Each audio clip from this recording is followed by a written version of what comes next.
dismembered, decapitated. It's probably because you're trying to hide something and make sure certain details don't come out.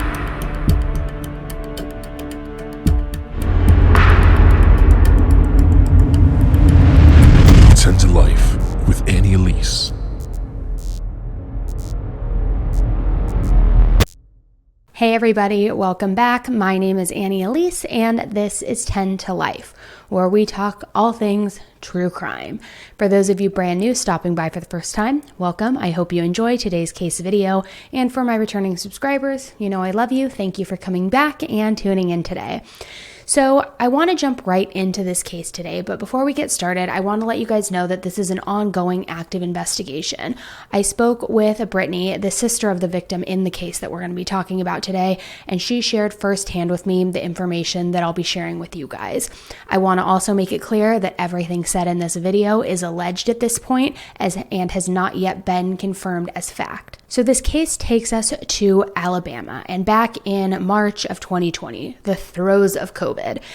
So it takes us to Hayden, Alabama to be specific, and it's the case of Breana Nix, 32 years old, beautiful girl, married to Stephen Nix, and he is just 2 years older than her, 34 years old at the time. They've been together since 2008 and they married in 2011. Breana is a nurse, and Stephen's career was kind of peppered with a lot of different things. He would have odd jobs such as fixing cars, hauling off scrap metal, etc., but nothing ever really concrete, allegedly. And while it's said that in the beginning of their marriage everything was fine and things were happy, in the more recent years of their marriage things started to shift a little bit and started to take a little bit of a turn. And it's been reported that Stephen was allegedly very controlling and very possessive, and so much so that he began controlling Breana's every move. He would allegedly keep tabs on their mailbox as just one of the many things going back to this control and possession, where he apparently would take photos of their mailbox. So he would always know what packages are coming in, what's going out, any letters coming in. And apparently it was so extreme that anytime Breana even ordered a gift or something for a friend of hers, she would have to have it shipped to a friend's house. She couldn't have that package delivered to her house. In addition to that, Stephen allegedly was tracking Breana's phone. And on top of both of those things too, apparently Breana couldn't even spend money on her own, even though she was the breadwinner. She had to ask Stephen permission when she would spend money, because at this point, in the more recent years, Stephen was not working, not even the odd jobs, and Breana had 2 jobs. Yet, he would spend money on anything he wanted without her permission. And we've seen this in a few marriages before, right? Where not only is the guy kind of doing his own thing, but yet he has this control and needs to have this power over his partner. And that's unfortunately what is alleged to be going on here. As I mentioned, Breana was holding down 2 jobs. She was a nurse, one full-time at Princeton and the other a part-time at a surgery center, while he was not doing anything. And he would brag to his friends about this, being a at-home boyfriend or at-home husband, but they didn't have any kids, and he would just brag that his wife was working and that she was the breadwinner. And he would often also joke about other women. He would also even take photos of other women in front of his wife while they were at the beach. He would take photos of other women in bikinis while he's in front of Breana. I mean, just, in my opinion, very, very gross. Like gross behavior, disrespectful behavior, and I kind of want to say it looks like he's a user. And in addition to all of this possession and control that he had over Breana and, this temper that he allegedly had, he would often put Breana down in front of her friends and family. And it breaks my heart because we have seen this in a lot of these domestic dispute cases in which these men put their women down and, that's almost a way to break them down so much that they feel they have nowhere else to go, that they just, comply and try to make peace with whatever the situation is, and it seems to be no different in this case. Well, Breana ultimately reached her boiling point, and in February 2020, she started looking into getting a divorce. However, that divorce never came because just 2 weeks after inquiring about a divorce, Breana was found dead. And that's what we're going to be talking about today. We're going to be talking about what happened when Breana was found, the events going on during the investigation, along with a ton of red flags, and the events and behavior right after Breana had passed away. So let's dive right in. On March 2nd, 2020, Breana's body was found shortly after 12 p.m. in her bathroom at the home she shared with her husband, Breana Nix. She was an RN, as I mentioned, and she had worked the night shift from 7 p.m. to 7 a.m. After doing her reports, she usually would get home around 8 a.m. At 12:23 p.m., Breana's sister Brittany, the one who I spoke with at length today about this case, received a phone call from Steven. And Steven said, "Hey, what are you doing?" She told him that she was at work and had just finished eating lunch and said, "What are you doing?" And he said, "Well, I think you better get over here. Your sister has tried to kill herself." He said it so nonchalantly, according to Brittany, and so much so that Brittany didn't even believe him at first, and she had to ask him, "Are you being serious right now?" And he says that when she arrived at their house, there were ambulances and cop cars lining the street. She says she walked in and saw Steven sitting in the living room with his parents on both sides of him. She says he was staring at the floor, and she said his parents both had tears rolling down their faces and seemed very shaken up. Yet he sat there extremely calm, just looking at the floor. When Brittany asked Steven what happened, she says that he said, "I was standing outside and heard a thump, but I didn't think anything of it. I thought that maybe she had dropped her cell phone. Then I left to go to the bank and the dump and was gone for about an hour. When I got back, I noticed there was a light on in the bathroom, but the door was shut." So he says that he picked the bathroom lock with his fingernail to get in, and that's when he found Breana lying on the floor with her head to the door, and that there was a needle lying beside her on the floor, appearing as a possible overdose. Now, Brittany is very specific that this was an 18-gauge needle and that there were other unopened needles found at the scene of various gauges. However, all of the puncture wounds appeared to be from an 18-gauge needle on Breana's body. And Breana had been an RN for 12 years, so Brittany says she would have absolutely known that this is not the gauge needle you use if you're injecting yourself. Breana's body had multiple bruises and injection sites, over 80 to be specific. Her feet and hands were covered in bruises and injection marks. Her palms appeared to have defense wounds, and her feet had bruises that looked like finger marks. And I personally have seen these images. Brittany shared them with me, and I'm not going to share them on here because the family would like to keep these private because, of course, it is their deceased sister, daughter, friend, family member. But I've personally seen these, and these images, the marks on her, it definitely appears, in my opinion, that somebody took this needle and syringe and punctured these 80 marks all over her body, not her doing it to herself. Plus, if it's an accidental overdose, why do you have 80 fresh marks? And these marks on the inside of her feet, they didn't look like they could have been made from somebody dragging her or trying to help her, but possibly from somebody holding her down. Two of Breana's coworkers have told Breana's family that they didn't notice any marks on Breana's body in that night that she was working or any of the earlier nights leading up to this event. And furthermore, Brittany saw Breana just 2 weeks earlier when Breana came over to her house, was wearing shorts, a tank top, and flip-flops, and had no visible marks. So these all appear to be fresh wounds. According to family, Breana does not have any sort of history with recreational drug use. Especially as being a nurse, she would never accidentally put a lethal cocktail into her body, no less overdose. Breana's sister Brittany did confirm that Breana was prescribed ADHD medication Adderall, but that she took it as prescribed, and she never abused it. And law enforcement also confirmed this and said that when they retrieved this prescription bottle of hers, the levels of it were completely normal, and she took it within, the prescribed amount, and that there wasn't any signs of abuse.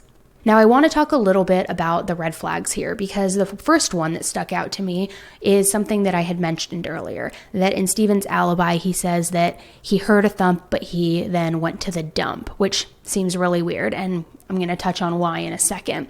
And the more I spoke with Brittany about all this, the more this gave me pause, because according to Brittany, Steven was allegedly hovering over the paramedics as they were trying to revive Breana, and he was more concerned with emptying the bathroom garbage than giving them a clear path to save Breana and help his wife. He was allegedly shuffling in the bathroom to dispose of this garbage and then took it to the kitchen and put it in the kitchen trash can, which was already overflowing with garbage. Yet he had already said that earlier he went to the dump to take away all of the family's garbage. So this didn't align with his story from earlier in the day that he had gone out, taken the garbage out. And as if this isn't a red flag enough, there's another one coming up relating to this garbage that we're going to get to here in just a minute. Let's start with the scene of this horrific incident taking place. One of the officers working the scene was a family member of Stephen's. Therefore, the investigator was reluctant to even ask Stephen any questions, and it was Stephen's uncle, to be specific. Reportedly, he was off duty, yet he was still on the scene that afternoon in full uniform. Moreover, his uncle, who is a deputy, and his family, Stephen's family, were allowed to stay inside the home this entire time and this was happening. The entire time that this crime scene is supposed to be being taped off and secured, his family and his uncle are just kicking it in the house. Now, what's really interesting about this is Brittany was told by the investigator that these family members arrived at the house before paramedics even arrived, which is odd because the paramedic station is reportedly a block and a half from Stephen and Breana's house, while his parents lived 5 miles away, an 8 to 10 minute drive.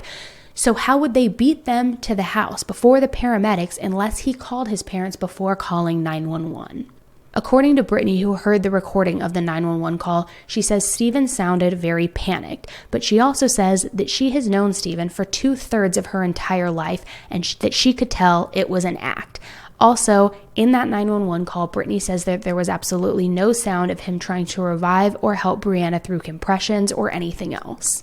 So now let's get into Stephen's version of events from that day, because Stephen gave 3 different timelines of events of what happened that day. The investigator told Brittany that Stephen and Breana had apparently been arguing via text over an affair that night while she was working. Yet Stephen said that she was in a good mood, that they had been joking all night by text, and that nothing was out of the ordinary. And now let's talk about that garbage again, because as I mentioned, allegedly Stephen was shuffling over the paramedics in the bathroom, trying to empty the garbage can, take it to the kitchen trash.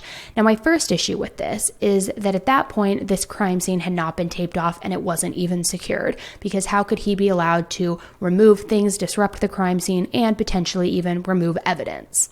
And Stephen actually ended up putting that trash bag into his truck. And when police asked him if they could search his truck and the garbage, he said no. And they weren't able to because they didn't have a warrant at the time. So police advised Stephen, we're going to get a warrant. Don't move your truck. Don't move the garbage. They get the warrant. They come back. Sure enough, Stephen had moved his truck and the garbage was moved. And his father had taken the garbage and put it into his car. Luckily, a cop saw what he was doing, whistled at him, and intervened and stopped him from disposing this garbage. And in addition to Stephen refusing law enforcement to search the truck, he also refused to let them search his phone. Not necessarily the behavior of an innocent husband, in my opinion. So the entire house was searched and nothing was found. Now remember that, because that is going to be a very, very key detail here in just a minute. The next day, Breana's mother and her sister Brittany went over to the house to get clothes for Breana for the funeral. They say that they searched Breana's entire underwear drawer from top to bottom to find a decent pair of underwear for her to wear to the funeral under her dress or under whatever clothing they were going to dress her in, and they didn't see anything out of the ordinary, and they had searched top to bottom.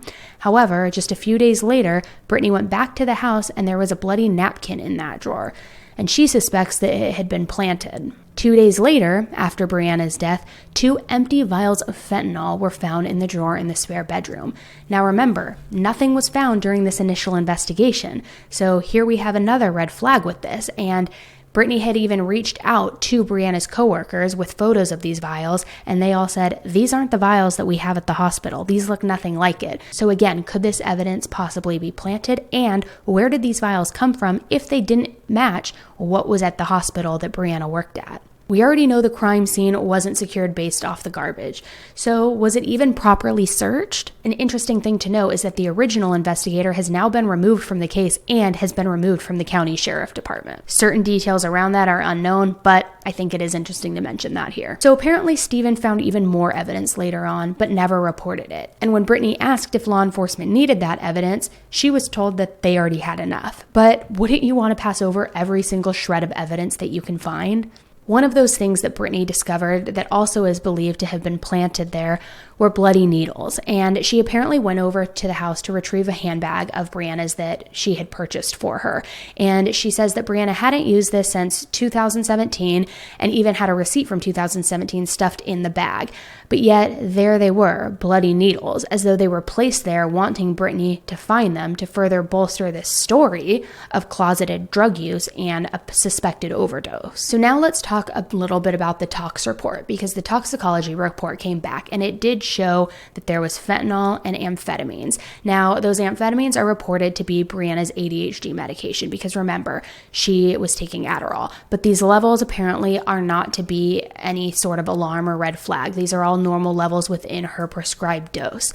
And Brittany was told by police that the levels of fentanyl were therapeutic levels. However, when they were mixed with the ADHD medication and the antidepressants that Breana was on, the cocktail became lethal. Again, as an RN for 12 years, something that you would think Breana would know if she was a recreational drug user, that she would know that these drugs don't mix and that it would be dangerous and potentially lethal. What's even more unsettling about this is that syringe that was at the crime scene that reportedly gave Breana this deadly dose was never actually tested or checked for whatever the cocktail was inside of it, whether it was pre-made, whether it was a hot shot, whatever it may have been. And in addition to that, nobody's prints were even, it wasn't even dusted for prints. And apparently everyone at the crime scene was touching this syringe with their bare hands. So all of this evidence is contaminated. So you have a pretty shoddy crime scene that's contaminated, not a thorough investigation because evidence keeps popping up days and days and days later, a husband that apparently seems to be completely out of touch and not forthcoming or honest in the least, and stuff that looks like it could have been planted. So is this truly accidental, or is this foul play? And if it's foul play, what would be the motive? Well, what do we usually know are the two biggest motives when there's a domestic dispute and somebody ends up dead? Money, infidelity, right? Well, in this case, we've got a little bit of a two-way cocktail with this one. So allegedly, Breana started a new position in September of 2019. And when she started this position, they also, in part of her benefits package, they gave her life insurance. However, she decided to pay more for that premium to double the amount of life insurance. Now, for somebody her age, because she was 32 at the time, this isn't something that typically is a move that a 32-year-old would make unless they have children. But usually if it's just you and your spouse, you're not necessarily concerned, sorry, that's Freckles, you're not necessarily concerned with doubling your life insurance policy. But she did. She doubled it, and just 6 months later, she was found dead.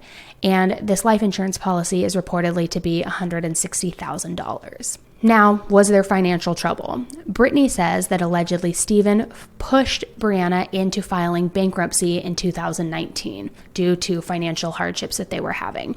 Now, I don't want to get all conspiracy theory here with you guys, but if this was at all premeditated and foul play, it would make sense that filing bankruptcy in 2019 would essentially clear any and all of their debts so that when he does get this potential $160,000 infused into his bank account, he gets it free and clear without having to pay off any prior debts. So, premeditated or big coincidence? You tell me what you think once we start talking about Stephen's spending after Breana's death, because we're going to get into it right now. According to Brittany, Stephen allegedly waited 6 months to even order Breana's headstone. And more than that, he asked her family to help him pay for it. Meanwhile, he had just purchased a new gun, he had purchased ostrich skin boots, he had built this new shop behind his house, so it didn't really seem like he was hurting for money in any way, yet he couldn't afford to purchase a headstone for his wife with her life insurance policy money, and he waited 6 months to even order it. Again, is this the behavior of a grieving husband? Now, we often know that money is a motive in any domestic dispute, right? But like I said, so is infidelity. And while it hasn't been confirmed if there was any infidelity happening and that was ongoing at the time of Breana's death, it is suspected, and I'm going to explain why here. Remember that investigator said that Stephen and Breana were arguing via text that evening about an affair before she returned home. And we also know Breana was looking into filing for divorce. Well, Stephen allegedly was having another woman over to their house within days of Breana's death. And I'm not talking weeks or even a month. I am talking days. Before Breana's funeral even took place, he was having this woman come in and out of their home. And now that very woman has moved into the home with Steven and they live together. But that woman wasn't a stranger, because allegedly they had an affair 10 years ago when Breana and Steven first started dating. I guess Breana and Steven broke up for about a year, then got back together, and now she has resurfaced. And there's a lot of really cringe details with this. First, when they first got together 10 years ago, they met through work. Well, Steven was a janitor at a hospital and she worked in that same hospital. Now, what her exact role was in that hospital is unknown, but they both worked there together. This immediately piqued my interest because, okay, even though it was 10 years ago, you very well could still have connections and ties to the medical industry. So if we know the vials that were found didn't match the vials of the hospital that Breana worked at, could these vials have come from somewhere else? And you both have worked in the medical industry. Is it a stretch to believe that maybe you got your hands on them? Possibly. And in addition to that, which is just ultimately cringe, is it appears that this new woman and Steven have just kind of seemingly moved on as though nothing happened. So much so that this woman has posted her profile picture on Facebook wearing a necklace that belonged to Breana. And not just any necklace, a necklace that was homemade for Breana by Breana's mother. And this chick is just sporting it in her profile picture. I mean, the tackiness and the grossness of that, I can't even explain. As far as Steven's current behavior and what has evolved since this took place, he allegedly has grown increasingly paranoid, having cameras all up around his house and his yard and rarely ever even leaving his home. It's also been alleged that Steven has a recreational drug habit of his own, specifically to Adderall. Now remember, Breana was prescribed Adderall for her ADHD, but according to Brittany, Breana would often tell her that she would have to hide it from Steven because she wouldn't want him taking it because she still needed her prescribed dose. So Steven would then go and buy Adderall off the streets. Again, is that a connection to getting more things? Possibly. Ultimately, Breana's death was ruled accidental death by overdose. However, as of November 2021, investigators told Brittany and her family that this is still an open investigation. It was originally taken to the grand jury in November 2020, but the DA stopped it in its tracks when the grand jury was hearing all of this information because apparently they received a phone call stating that Breana had witnessed a murder and was in fact murdered herself. Not sure what came of this. Nothing real, they didn't know who she could have witnessed being murdered. It could have been a prank call, but ultimately it was stopped by the DA. So now it's going back to the grand jury in March of 2022. Now, I don't know exactly why it's getting taken to a grand jury if it's already been ruled accidental death by overdose. So if you guys have some insight into that, please let me know in the comments below and shed some light on that, because this is something that I haven't really heard happen too often. As of today, Steven hasn't been charged with anything. He hasn't been named a person of interest. He hasn't ever formally been questioned. He hasn't been interrogated. And in fact, law enforcement allegedly never even checked his alibi. They never questioned him. And again, never has even been interrogated. And this is suspected by Brittany's family to be because of his ties to law enforcement. But in addition to the frustration that Brittany and her family has that Steven hasn't been formally questioned or interrogated or charged or named a person of interest, even more than that, they're frustrated because time seems to be running out. Because this March will be 2 years since Breana's death. And unfortunately, the 2-year mark is when the statute of limitations expires for filing a wrongful death suit. Now, what's so interesting about this is that Brittany and Breana's family has not yet seen Breana's autopsy report. And the reason police say that they can't give it to them is because it is still an open investigation. Yet Steven has seen it and he will not share it, allegedly. So they can't file the wrongful death suit without the autopsy, but they can't get the autopsy until it's a closed case.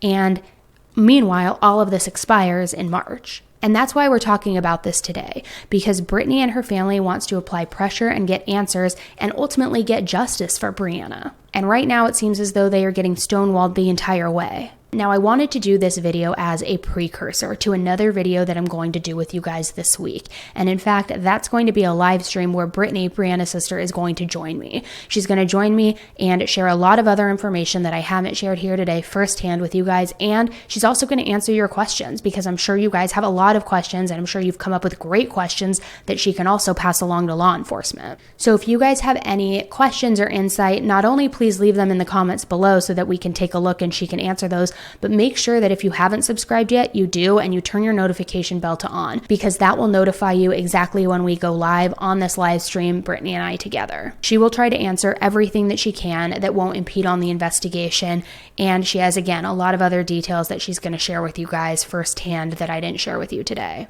So if you want to make sure that you're a part of that live stream and that group discussion, make sure that you turn your notification bell to on so that you, again, get notified when that takes place, because we haven't scheduled it yet. Thanks so much for taking the time to listen with me today, guys. Let's try and get some justice for Breana and for her family, because I can't imagine the level of frustration that they must be dealing with and what the kind of grief they're going through right now without these answers, because everything that they're being told about their sister, their daughter, who she was, what she did, is the complete polar opposite of who they know Breana to be. And they just want answers. And in this case, there are so many red flags all over the place that it doesn't necessarily seem cut and dry. And that's why they're not stopping, and that's why they're not staying quiet. What do you guys think? Do you think that this is potentially recreational drug use that ultimately resulted in an overdose because it had gone too far? Or do you believe, based on everything else, that this points in the direction of foul play? What are your thoughts? Leave them in the comments below so that not only I can see them, but so that Brittany can see them as well. Make sure to hit that subscribe button and turn that notification bell to on so that you get notified of the live stream that we're going to be having here in just a day or two.